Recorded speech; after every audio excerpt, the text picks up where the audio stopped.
బీహార్ ఎన్నికల షెడ్యూల్ విడుదలైంది. Election commission November 6వ తేదీన ఒక దశ, నవంబర్ 11వ తేదీన మరో దశ బీహార్ ఎన్నికలని నిర్వహించాలని నిర్ణయం తీసుకుంది. అండ్ నవంబర్ 14వ తేదీన ఫలితాలు వెలువడనున్నాయి. ఈ నేపథ్యంలో బీహార్ కి సంబంధించి ఇప్పటివరకు గత 3 ఎన్నికల్లో జరిగినటువంటి కొన్ని నంబర్స్ మీకు చెప్పే ప్రయత్నం చేస్తాను. ఈ డేటా చాలా కీలకమైంది. 2010, 2015, 2020లో ఏ పార్టీకి ఎన్ని సీట్లు వచ్చాయి, ఏ పార్టీకి ఎంత ఓటింగ్ షేర్ వచ్చిందనేది ఈ వీడియోలో నేను చెప్పబోతున్నాను. సో 2010లో ఎన్డీఏ కూటమిలో భాగస్వామిగా ఉన్నటువంటి జేడీయూ అండ్ బీజేపీ కలిసి ఎన్డీఏ కూటమి పక్షాలు ఎలక్షన్స్ లోకి వెళ్ళాయి. 2010లో అధికారంలోకి వచ్చాయి. అప్పటికి అసలు నరేంద్ర మోదీ అన్న పేరు పెద్దగా లేదు. గుజరాత్ ముఖ్యమంత్రిగా ఉన్నటువంటి నరేంద్ర మోదీ అప్పటి పరస్పర వైరి పక్షాలైన ఆర్జేడీతో లాలూ ప్రసాద్ యాదవ్, తేజస్వి యాదవ్ తో కలిసి నితీష్ కుమార్ ఎలక్షన్స్ కి వెళ్లారు. 2015లో అధికారంలోకి వచ్చారు. మళ్ళీ 2020కి వచ్చేసరికి ఆ కూటమి నుంచి బయటకు వచ్చి, మహాగఠబంధన్ నుంచి బయటకు వచ్చి మళ్ళీ ఎన్డీఏలో చేరారు.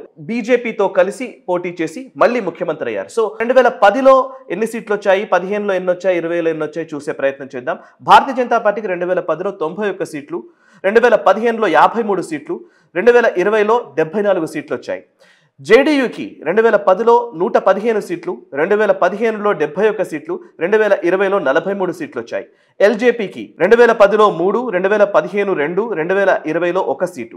ఆర్జేడీకి 2010లో 22 సీట్లు, 2015లో 80 సీట్లు, 2020లో 75 సీట్లు వచ్చాయి. కాంగ్రెస్ పార్టీకి 2010లో 4, 2015లో 27, 2020లో 19 సీట్లు వచ్చాయి. ఇక ఇతరులు 2010లో 8, 2015లో 10, 2020లో 31 సీట్లు ఇతరులు గెలిచారు. ఇక ఓట్ షేర్ పరంగా చూస్తే గనక భారతీయ జనతా పార్టీ 2010, 15, 20 మూడిట్లో నంబర్స్ చెప్తాను నేను. భారతీయ జనతా పార్టీ 16.49%, 2010లో, 2015లో 24.42%, 2020లో 19.46%. ఇక జేడీయూకి 2010లో 22.58%, 2015లో 16.83%, 2020లో 15.39%. ఎల్జేపీకి 6.74%, 2010లో, 2015లో 4.83%, 2020లో 5.66%.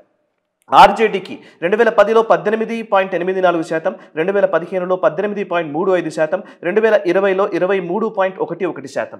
కాంగ్రెస్ పార్టీకి 2010లో 8.37%, 2015లో 6.66%, 2020లో 9.48%. ఇక ఇతరులు 2010లో 26.98%, 2015లో 28.91%, 2020లో 26.9%.